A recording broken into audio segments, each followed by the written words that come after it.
Γεια σας και πάλι φίλοι μου. Λοιπόν, σε αυτό το βίντεο θα ήθελα να σας δείξω πώς μπορούμε να κάνουμε τερματισμό λειτουργίας με μια εντολή και όχι με το συνηθισμένο τρόπο που πάμε στην έναρξη και πατάμε τερματισμό λειτουργίας. Ας ξεκινήσουμε. Πατάμε δεξί κλικ, δημιουργία, συντόμευση. Εδώ πέρα θα βάλουμε αυτό το κωδικό. Αυτός ο κωδικός θα είναι στο description του βίντεο και μετά πατάμε next. Εδώ πέρα θα βάλουμε το όνομα. Για παράδειγμα, εδώ θα βάλω τερματισμό λειτουργίας.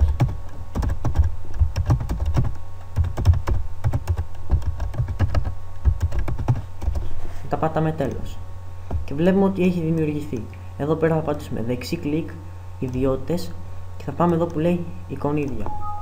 Μετά πατάμε OK και θα προσπαθήσουμε να βρούμε ένα εικονίδιο ώστε να ταιριάζει με το τερματισμό λειτουργίας. Για παράδειγμα, το εικονίδιο είναι αυτό εδώ.